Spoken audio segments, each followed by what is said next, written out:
Welcome back to the channel. We've got breaking news for photographers. Not only do we have two new Fujifilm cameras coming, as documented by E8M8888, but we have leaked images and specifications for the Hasselblad X2D Mark II. What are the details? When are we getting them? Well, let's dive into what we know. I'll break everything down for you step by step. And if you're serious about staying ahead of the latest camera gear, hit that subscribe button. It helps this channel grow while keeping you in the loop.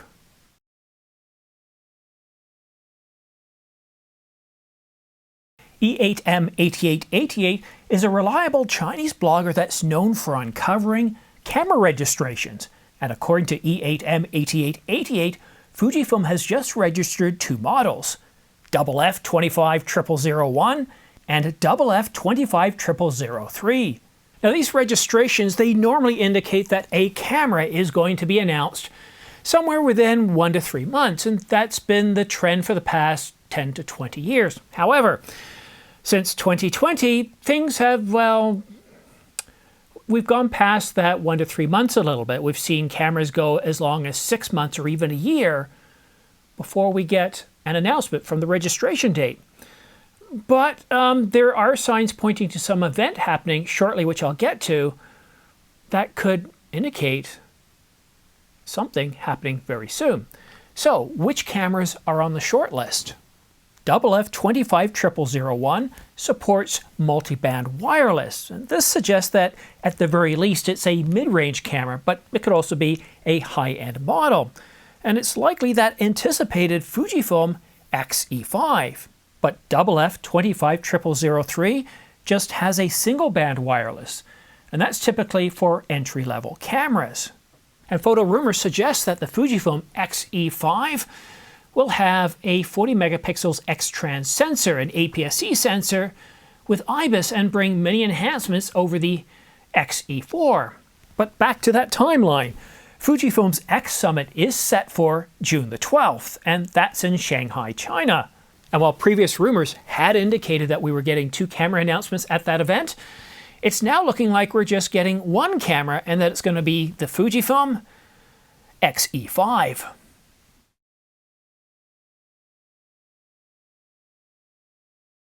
Our second news story is about the Hasselblad X2D Mark II.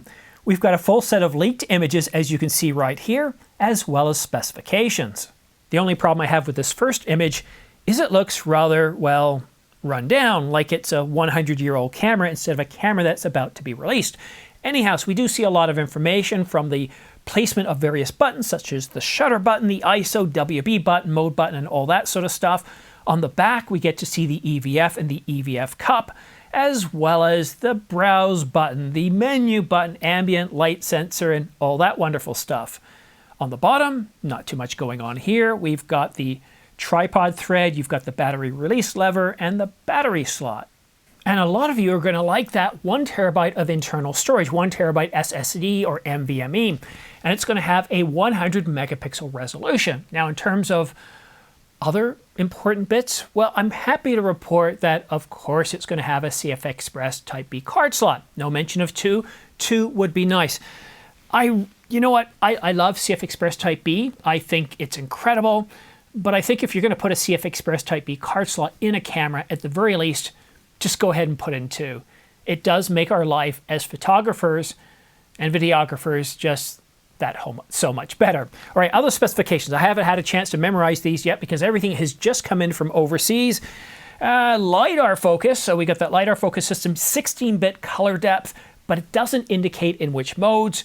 15 stops of dynamic range. Again, it doesn't mention whether that's video or stills. And of course, you got that 5-axis, 8-stop image or internal in-body image stabilization. And apparently it can do facial recognition. So facial recognition, that's terrific, folks. So we can welcome Hasselblad to the 21st century. I'm wondering what it means by facial recognition, because we've had that in autofocus for, oh geez, I don't even remember how far back, at least, what, 2012, 2010, 2013? It's kind of, things are kind of shaping up nicely here. It's a Sunday. I wasn't expecting any major news. I already shot a video that's due to come out on Friday. No patent applications, no other news, but we do have a few events coming up. So we have that Sigma event. Well, it's not really a Sigma event, it's the Build Expo, where Sigma is going to be doing their own little kind of presentation about two new lenses for Sony, for Nikon, for Canon, and the L-mount Alliance. And that's right, I did say Canon, the Canon RF S-mount. So that's exciting. We've got the Fujifilm X Summit on June the 12th. Now, we already had DJI's announcement last month, so I get a sense that June is going to be an exciting month. I'm glad I didn't pick June to do my vacation, which I've done over the past several years, and the amount of times where I was out in the bush shooting and uploading over cell phone because we were getting so many announcements. I remember one day we had two announcements. The Canon C400, I believe it was, and I think it was the GH6, if I remember correctly. It was last year, around June 2nd, 3rd, 4th. So, yeah, expect more news. More things are coming out. I've got a video schedule for every day this week on top of this one, so that's so far 6 videos. Things might change. I might have to shuffle things around. Thank you so much for tuning in, for watching this channel, but you might want to consider being a member if you're that 1% of the 1% that wants to understand a little bit more about what goes on behind the scenes. If you want priority for your questions and comments, well, then consider being an insider. It's for $9.99 a month. I publish most of the times weekly videos, sometimes more, giving you a view behind the scenes. And if you have questions and you want to see something, I'll actually answer you in video format for all the insiders. I also do private live streams as well for the insiders. And we're working on turning that into a bit of a live stream boot camp. So if you like the taste of it and that's something you want to do on one of the publics, join us as a guest on the expert guest panel. That's certainly something you can do through the Insider program. Anyhow, thank you so much for tuning in, for supporting this channel. It's very much appreciated. Have yourself a great day, a great week, and we'll see you again soon.